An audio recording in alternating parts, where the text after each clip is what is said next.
I think there's something so peaceful about taking a step back with things and just reflect on what is actually going on in your head.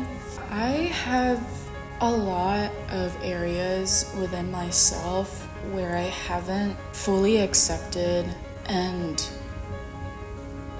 moved on from. It's so funny because during church, we talked about realizing the labels that you put yourself and what others put on you and seeing the root cause of it all and reflect on whether if they're true or not. And I realized that I haven't sat down and take the time to reflect on all of those labels. And a lot of the emotions I felt were guilt. Yeah, just guilt. And so today I've decided to turn all of these emotions and make it into a little video.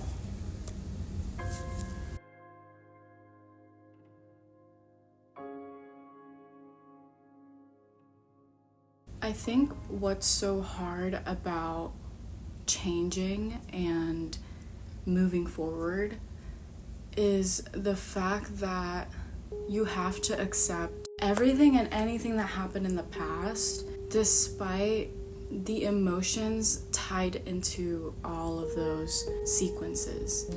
I definitely struggled with acceptance all throughout my life, only because of fear. I was scared. I was very anxious of accepting who I was back then when I was 14, 16, all of the ways that I expressed myself back then and how that impacted everyone in my life, whether if it was a good thing or a bad thing. As I get older, I realize that acceptance leads to change. This great book that I have been reading, it's The Caregivers by Tao Te Ching. It's a really good book. It just talks a lot about life lessons, and it's sort of formatted in like a poem. There's this page that says, acceptance brings change. And let me just read it to you because especially today, I'm reflecting on all of my mistakes and finding lessons within all of them in hopes that it'll bring me to a different dimension within myself. Clinging to how we think things should be brings confusion and despair. Seeing things be as they are brings clarity. Clarity leads to effective action. Trying to change others leads to resistance and frustration. Seeing others as they are leads to acceptance.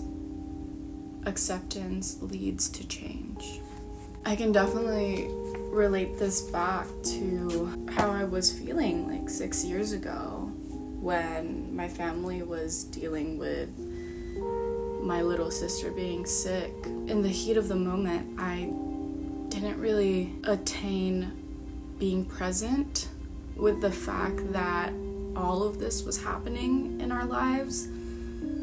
And so those suppressed emotions kind of accumulated over time. And it wasn't until 6 years later where I'm supposed to go to clinicals on the same unit, on the same floor where my little sister was admitted, that it hit me. I have accumulated these emotions for 6 years. Last night, all I felt was fear, anxiety, guilt for not being present with family at the time. I felt unprepared being surrounded with families who were struggling with similar issues that my family experienced years ago. This morning, I literally woke up at like 5 a.m. I was like, man, am I ready? Like, am I ready to face these fears and accept the way things are and realize that everything happens for a reason? Am I ready for that? And even yesterday, I was crying to my clinical instructor. I was like, I need for you to hear me out. I need for you to understand, and I need for you to give me advice. And so I told her about everything that I was feeling yesterday. I was also at the hospital yesterday.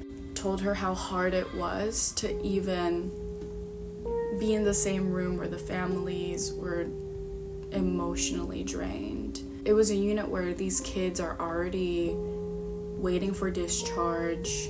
They've already undergone the procedure or the surgeries that they were scheduled for that day, and the role of the nurse is to just bring comfort, give them pain medication, monitoring their vital signs, and make sure that they're still stable. But on the floor where my little sister was admitted, which was scheduled for me to go today, that floor is a lot more intense. Like, at any given moment, someone might go into code, or someone has to like give them an emergency medication to stabilize their health. How I knew that that was expected of me to observe was through my classmates' experience on that floor yesterday, and they were telling me all of these like unprecedented experiences with the families, and I wasn't ready to face that this morning. My clinical instructor, she was amazing. She really listened to me and told me that do whatever you need to do to find your peace. And today I decided to stay home and reflect on my past and embrace it with an open heart. I think really speaking on it and verbalizing that my emotions are there and that I am trying my best to accept them is a form of security and strength. The moment that you're able to reflect on who you are, where all of these labels come from, is an act of strength. This all is giving me peace, and I believe that my little sister up in heaven, like she knew that this was gonna happen. She knew that I wasn't gonna be ready to face the hospital where she was admitted to, because she knew that I need to get even more closer to her and closer to the memories we had together, despite how short it was. Like, I can already feel the change that I needed for such a long time, just kind of like releasing all of that built up emotion, guilt. I just like ultimately just want to be better. So I think too, like, I notice a lot in our society that we tend to move on in an unhealthy way.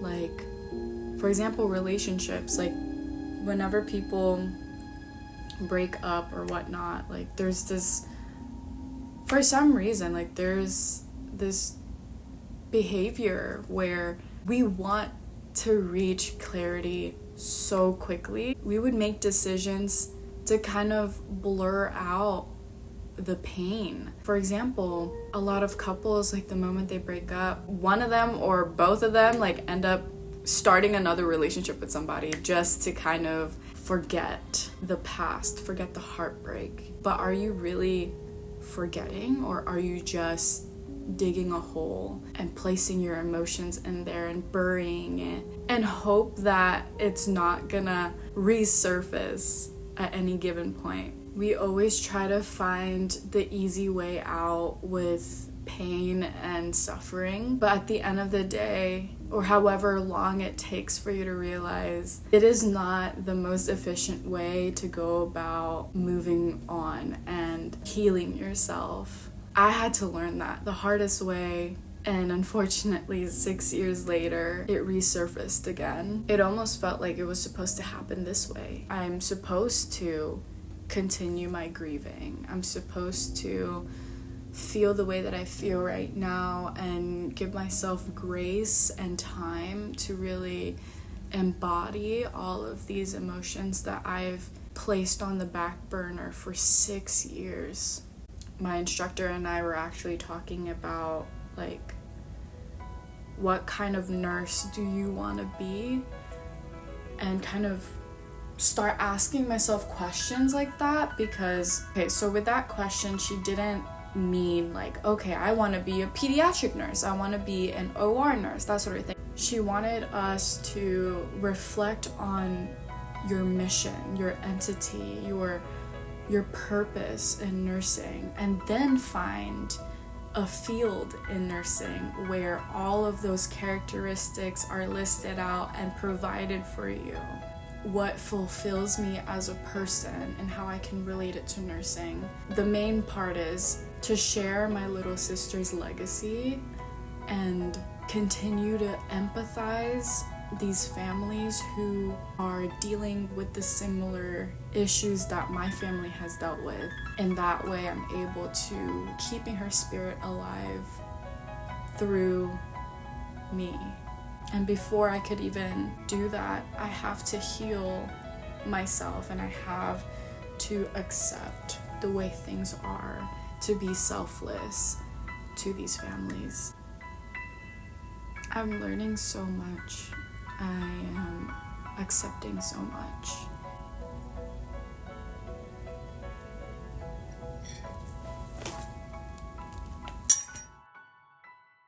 There's a roly-poly on the carpet. I'm gonna save it.